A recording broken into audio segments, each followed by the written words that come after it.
Hello, my name is Brother Sean and I'm a member of the Teo community of Interfaith Franciscans, a cyber community online where men and women, ordinary men and women who have a spiritual life and who embrace the teachings of their masters, we come together in love to pray for peace, for global unity and interspiritual unity.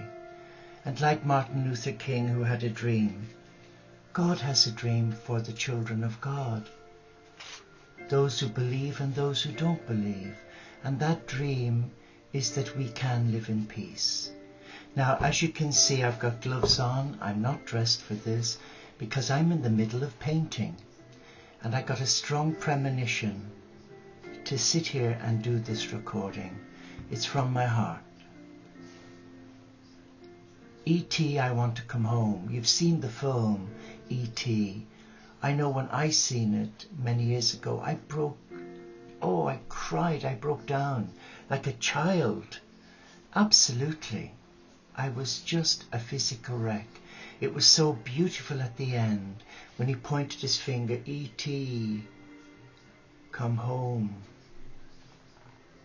That's how I feel today. There's a part of me, my spiritual being, that desperately wants to go home, to be with my God, to be with my family members, my friends, those whom I've known and loved who've crossed over. Why would I say that as a monk? Well, recently I watched a program on BBC about how it was in the old days, how we cared for one another. And it was a trip down memory lane to the 50s and 60s. And it showed you the people of Liverpool who lived in council houses.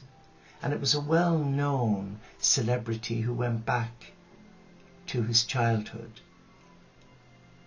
And he had some other celebrities with him talking about how it was for them. And the question really was, am I working class or middle class or upper class? But when we looked at the program in depth, something hit me. It brought me back to my childhood, living with my grandmother in Dublin, my Glaswegian granny, who brought me from Scotland, where I was born, when I was 2 or 3 years old. And she took in lodgers, Irish men who were building the city, building the roads, and they would come and stop with her Monday to Friday and then go back to their wife and family Friday night, Saturday morning, and come back late Sunday night. But we lived a simple life. We didn't have a mobile, we didn't have the internet, there was no iPads, iPhones or whatever. It was a good life, it was a healthy life. And in that living there was discipline, there were boundaries, there was respect. My granny wasn't a tyrant. She was like a mum. She wasn't my birth mother. I can't say that my birth mother was my mother because I had no connection with her, with my granny rearing me. To cut a long story short, E.T., I want to go home. Yes, I do want to return home because in this modern world, I really do not feel I belong. When I watch the news, the world news, and I see the atrocities that's being committed, I cringe. Why? And now with the gassing of the young children in Syria by the Syrian regime, I ask myself, who would do such a terrible thing? And that's not the first time. We had the problems with Kosovo. We've had ethnic cleansing. Why? Why is there so much inequality in our world today when so many are becoming so rich and disengaged from the needy, the poor and the homeless? When you look at the banking crisis, where the fat cats took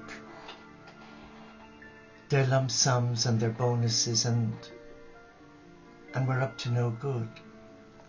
and many ordinary men and women, working class people, not just here in the UK but abroad, have suffered. Look at Greece. Many of the professional people there, teachers, nurses, lawyers, many of them are working on a below minimum wage. Many are in poverty. Why? Greed. And when you look at the arsenal that each country is building up, why? We don't own our country. We're custodians of the land that God gave us. So why have we become so territorial? What is it in our makeup? Is it the caveman mentality?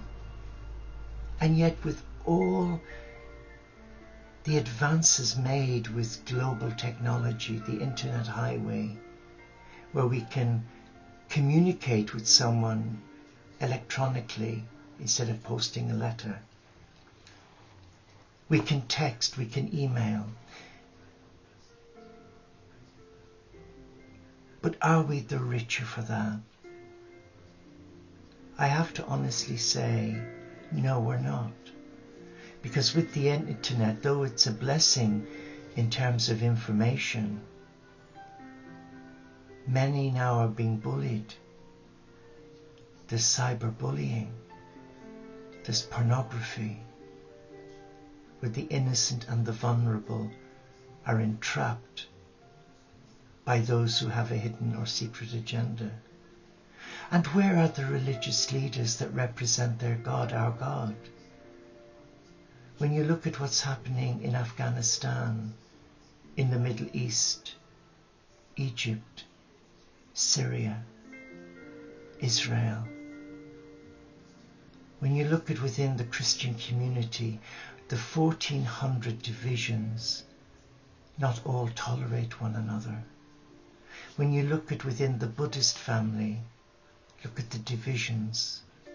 And in Islam, when you see this Shiite and Sunni communities despising one another, hating one another, and yet we can come to God in prayer and go, Allah, Allah, Allah. This morning I got a premonition to phone my sister in Dublin, see how she was. And we got chatting. And I mentioned about how I love my younger brother, despite what he's done to me on the internet, putting me up as a scammer, an evil person. And whilst that's deplorable, it's happening not just to me but to many good people. And it's evil, but I love him.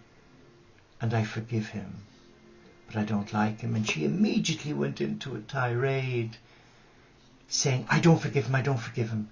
How could he do that to you? He's discredited you on the internet. He's ruined your business. He's affected your health. Yes, he's done all those things. But because of the life I live as an enclosed monk, what is the point of not forgiving someone? If we don't forgive, we're not forgiven. And then she said, well, I might forgive him, but I don't forget what he's done. Well, then there's no forgiveness either, because forgiveness and forgetfulness go hand in hand.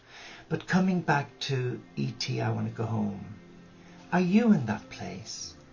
Are you working for an employer now where you're just a number? I know years ago when I was nursing as a young student nurse, there was such pride. It was a vocation. Although I came to it as a nursing monk. But back in the 70s, early 70s when I trained, 71, there was such a respect for first year students, second year, third year, you wouldn't go near them. And then the staff nurses, oh, but when you came to the ward sister, she was like God. But then the matron, well.